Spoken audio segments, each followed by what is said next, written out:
Hi! Hello! అందరూ బాగున్నారా అండి? మేమైతే చాలా చాలా బాగున్నాం. Welcome back to my channel RKS vlogs. నిన్న నా బర్త్‌డే వీడియో పూజ విధానాన్ని చాలామంది చూసారు. థ్యాంక్ యూ సో మచ్ అండి. ఈరోజు కూడా నేను ఎక్కడికి వెళ్ళాను, ఏమేమి చేశానో చూసేయాలంటే వీడియో మాత్రం స్కిప్ చేయకుండా మొత్తం చూసేయండి. ఇది నేను అనుకోకుండా వెళ్ళానండి. బల్కంపేట ఎల్లమ్మ తల్లి టెంపుల్ అండి. చాలా హ్యాపీగా అనిపించింది. ఎంత హ్యాపీగా అంటే నేను ఎన్నో సంవత్సరాల నుంచి అనుకుంటున్నాను ఇక్కడికి వెళ్ళాలి అని. నేను ఆల్మోస్ట్ హైదరాబాద్‌కి వచ్చినప్పటి నుంచి బల్కంపేట ఎల్లమ్మ దగ్గరికి ఒక్కసారన్నా వెళ్ళాలి అనుకుంటున్నాను. కానీ అమ్మవారికి ఎందుకో నా మీద దయ కలగలేదు. ఈరోజు మాత్రం 1% కూడా నేను అనుకోలేదండి బల్కంపేటకి వెళ్తాను అని. ఎందుకు అనంటే చిరియల టెంపుల్‌కి మా ఆయన నేను వెళ్దాము అని డిసైడ్ అయ్యాను.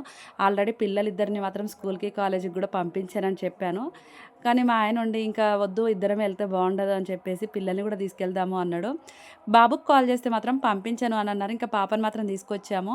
ఇక్కడికి వచ్చేంత వరకు కూడా బల్కంపేట అని నేను ఎక్స్‌పెక్ట్ చేయలేదు. రూట్ చూడగానే ఇదేందో వేరే అనుకున్నాను. ఇంకా మా ఆయన ఎక్కడికో తీసుకెళ్తుండు అనుకున్నాను. కానీ నిజంగా అండి నేనైతే నా లైఫ్‌లో మర్చిపోలేని రోజని చెప్పాలి. ఇంకా అమ్మవారు నన్నైతే తీసుకొచ్చుకుంది ఇక్కడికి. ఇంకా అమ్మవారి పాదాలనైతే మంచిగా మొక్కేసి, గడపను మొక్కేసి లోపలికి వెళ్ళిపోతున్నాను.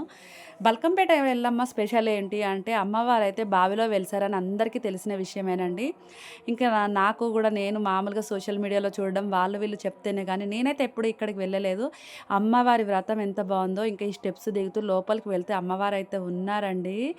కన్నులకు 2 కన్నులకు సరిపోలేదు చూడడానికి. ఈ స్టెప్స్ దిగి లోపలికెళ్ళేంత వరకే వీడియో తీసుకున్నాను. గర్భగుడిలో మాత్రం మొబైల్స్ అలౌట్ లేదండి. ఎందుకంటే వీడియో తీసుకోవడం, ఫోటో తీసుకోవడం లేదు అన్నారు. అందుకని ఇక్కడే ఆపేశాను. ఇక్కడి నుంచి కొంచెం ముందుకెళ్తే మనకైతే అమ్మవారు గర్భగుడిలో ఉన్నారు. ఇంకా మేమైతే కొన్ని పిక్స్ కూడా తీసేసుకున్నాము. ఎంత బావుందో అనిపిచ్చింది. మనం అనుకున్నప్పుడు ఏ అమ్మవారినైనా, ఏ దేవుడినైనా మనం చూడలేము. వాళ్ళనుకున్నప్పుడు మాత్రమే చూస్తాము. ఇంకా బయటికొచ్చాక ప్రసాదం అయితే తీసుకున్నామండి. ఇక్కడ పులిహోర, చెక్కలు అయితే అమ్ముతున్నారు. పులిహోర తీసుకున్నాం మేము. ఇంకా పులిహోర తినేసి ఇంకా బయటికొస్తున్నాము. చాలా అంటే చాలా చాలా హ్యాపీ అనిపిచ్చిందండి. నాకసలే దేవుళ్ళంటే ఇష్టం. అందులో కాస్త భువనగిరి ఎల్లమ్మ, బల్కంపేట ఎల్లమ్మ అంటే చాలా ఇష్టం. కానీ భువనగిరి ఎల్లమ్మ దగ్గరికి నేను ఎన్ని సార్లు వెళ్ళానో నాకే తెలవదు. అదే బల్కంపేట ఎల్లమ్మ దగ్గరికైతే ఫస్ట్ టైమ్ అండి. మా ఆయన కూడా ఎప్పుడో వచ్చాడంట. మళ్ళెప్పుడు రాలేదంట. ఇంకా బయటికొచ్చాక ఇక్కడ చీరలు అమ్మవారి చీరలైతే అమ్ముతున్నారు. నేను ఎక్కడికన్నా వెళ్ళినప్పుడు అమ్మవారి చీరలు అగుపడితే మాత్రం తీసుకుంటానండి. ఎందుకంటే సాక్షాత్తు అమ్మవారి దగ్గరికి వెళ్ళి వస్తాయి గదా అన్న ఇంటెన్షన్‌తో. కానీ బాలేవని మా ఆయన వద్దన్నాడు. ఇంకా అమ్మవారికి కొబ్బరికాయ కొట్టి బయటికొచ్చాము. ఇదేనండి మెయిన్ ఎంట్రన్స్. నేను వెళ్ళేటప్పుడైతే మెయిన్ ఎంట్రన్స్ తీసుకోలేకపోయాను. అందుకే వచ్చేటప్పుడైతే తీసుకున్నాను. బోనాలప్పుడైతే చాలా చాలా బావుంటదంట. ఇంకా ఒక్కసారి బోనాలప్పుడైతే వెళ్తే నా బుద్ధి గూడా తీరిపోతది. ట్రై చేద్దాం. ఈ ఇయర్ అన్నా వెళ్తానో ఏమో! ఆల్మోస్ట్ నేను ఇప్పటికే చాలా ఎక్సైట్‌మెంట్ తోటి హ్యాపీగా ఉన్నాను. మొత్తం మీద నన్నైతే ఇక్కడికి తీసుకొచ్చాడు. ఇంకా వస్తూ వస్తూ దారిలో ట్రెండింగ్‌లో ఉన్న ఇయర్స్ కావాలి మమ్మీ అని మా పాప 2 డేస్ నుంచి అడుగుతుంది. ఇంకా సరేలే ఇక తను ఉన్నప్పుడు తీసుకుంటే అయిపోతుంది కదా అని చెప్పేసి అయితే తీసుకున్నాము. ఎంత క్యూట్‌గా ఉంది కదా! ఇంకా వచ్చాక నేనైతే అక్కడి నుండి రావడం చాలా అలసిపోయానండి. ఆల్రెడీ మార్నింగ్ ఇంట్లో కూడా నాకు వర్క్ ఎక్కువైంది పని. అలానే ఇంకా అక్కడికి వెళ్ళి రావడము. కార్‌లో వెళ్తే అంత స్ట్రెస్ ఉండేది కాదేమో. మాక్సిమం బండి మీద తీసుకెళ్ళాడు మా ఆయన. కొంచెం స్ట్రెస్ వల్ల నేను లేవలేకపోయాను. రావడమే హెడ్‌ఏక్. ఇంకా పడుకుండిపోయాను.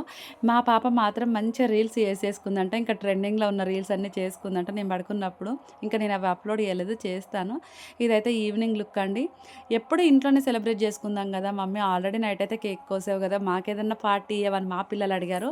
ఇంకా వీళ్ళైతే చిన్నోళ్ళు కాదు కదా, పెద్దోళ్ళు అయిపోయారు. ఇంకా అడిగాక మనం ఇవ్వకపోతే బాగుండదు కదా అని చెప్పి నేనే సరే బయటికి వెళ్దామని మా ఆయనకి చెప్పాను.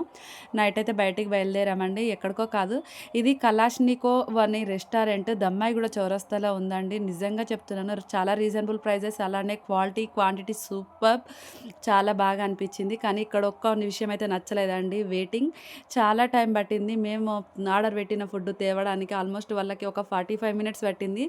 క్రౌడ్ అలా ఉంది. పబ్లిక్ అయితే చాలా ఉన్నారండి. నేను అన్ని వీడియోస్ అయితే తీసుకోలేను. ఎందుకంటే కొత్తగా కదా, మనకు కొంచెం భయం ఉంటుంది కాబట్టి నేనైతే కొత్తగా తీయలేను. లాస్ట్‌కి మేము ఆర్డర్ పెట్టుకున్న 3 piece set combo fish, mutton and chicken fry అండి. దీనికి ₹799 చార్జ్ చేశారు. ఇక్కడ ఇది చికెన్ ఫ్రై రోస్ట్ మండి అండి. 249 చార్జ్ చేశారు. మొత్తం నాకు బిల్ అయితే ₹1068 అయింది విత్ వాటర్ బాటిల్‌తో. కానీ రీజనబుల్ అనే చెప్పుకోవాలి. క్వాంటిటీ సూపర్ ఉంది. క్వాలిటీ కూడా బాగుంది. మాకైతే 4 మెంబర్స్‌కి ఇది ఎక్కువ అయిపోయిందండి. ఇంకా కొంచెం వదిలేసాము తినలేక. బానే అనిపించింది. ఇంక ఇంటికొచ్చాక మా పిల్లలైతే మళ్ళా గిఫ్ట్ ఇచ్చారు. మళ్ళీ కేక్ కోయలేదు అక్క అని మాత్రం అనుకోకండి. ఆల్రెడీ నైటే కేక్స్ కోశాను కదా! ఇంకా నేనే వద్దులేండి కేక్ అని చెప్పాను. గిఫ్ట్ తెచ్చారు. ఈ గిఫ్ట్‌ని చూస్తుంటే మా పిల్లలు ఇంత పెద్దోళ్ళు అయిపోయారా? నా కోసం ఇంత మంచిగా ఆలోచిస్తున్నారా అనిపించింది 1 సెకండ్. కాకపోతే అది గోల్డ్ ఏం కాదులేండి. వీడు నా మీదనే ప్రాంక్ చేశారు వీళ్ళిద్దరు కలిసి. దాంట్లో రింగ్ అయితే ఏం లేదండి. రింగ్ అని అర్థమైపోయింది నాకు అప్పటికే. కాకపోతే ఇంక వాడు దాచిపెట్టిండు. సిల్వర్ ప్లాటినం రింగ్ అయితే తెచ్చారు. దీని మీద బటర్‌ఫ్లై ఉందండి. మీకు అవుపడుతుందో లేదో. దీని కాస్ట్ అంట 470 పడ్డదంట. మీకు ఎక్కువైందా? తక్కువైందా? కామెంట్ చేయండి. నాకైతే సైజ్ రాలేదని వాళ్ళు టెన్షన్ పడిపోతున్నారు. అసలు విషయం ఏంది అంటే నేను వంకి పెట్టుకునే ఏలుకైతే అది కరెక్ట్ సైజ్ అండి. తర్వాతకి నేను చెప్పాను, "వంకి అయితే రోజు పెట్టుకోను కదమ్మా! ఇదే పెట్టుకుంటాను" అంటే అప్పుడే హ్యాపీగా ఫీల్ అయ్యారు. అప్పటి వరకు కొంచెం టెన్షన్‌తోటే ఉన్నారు ఇద్దరు. అయ్యో! సైజ్ రాలేదేమి అని. అంతే కదా! వాళ్ళు ఎంతో ఇష్టంతోటి తెచ్చారు. అలా అనిపిస్తది కదా ఎవరికైనా. దీనికి వర్తా కాదా కొంచెం కామెంట్ చేయండి. మా పిల్లలు ఇచ్చిన గిఫ్ట్‌కైతే నేను ఫిదా అయిపోయాను. లాస్ట్‌కి మా వారు కూడా గిఫ్ట్ తెచ్చారంట. ప్రతి ఇయర్ ఏదో ఒకటి ఇస్తూనే ఉంటాడండి. ఈ ఇయర్ గూడా ఇచ్చాడు. ఏంటో మీరు గూడా చూసేయండి. దీని పిక్ అయితే నేను ఆల్రెడీ చూసాను. ఎప్పటినుంచో నేను చేయించుకోవాలి అనుకుంటున్నాను. కాకపోతే నా బర్త్‌డేకి ఇలా తెస్తాడనైతే ఎక్స్‌పెక్ట్ జేయలేదు. ఇది సాయి చంద్ వాళ్ళ మిసెస్ గారైతే పెట్టుకున్నారండి. అప్పటినుంచి నేను ఇలా ఒకటి తీసుకోవాలి, ఒకటి తీసుకోవాలి అనుకుంటూనే ఉన్నాను. ఎప్పటికి ఏదో ఒకటి అయితేనే ఉంది. అసలు రావట్లేదు. లాస్ట్ ఫైనల్‌గా నా బర్త్‌డేకైతే మా ఆయన ఇచ్చాడండి. చాలా హ్యాపీ అనిపించింది. అక్క గోల్డ్ కొనేంత రేంజ్ అని మాత్రం అనుకోకండి. ఇది రూపాయి, రూపాయి కూడబెట్టి తీసుకున్న ఐటమేనండి. చూసేయండి లాస్ట్‌గా దాని లుక్ ఎంత బావుందో. మీకు గూడా నచ్చుంటే కామెంట్ చేసేయండి. ఒక లైక్ కొట్టండి. Thank you for watching. Please subscribe. Balkampet ఎల్లమ్మని చూసేయండి.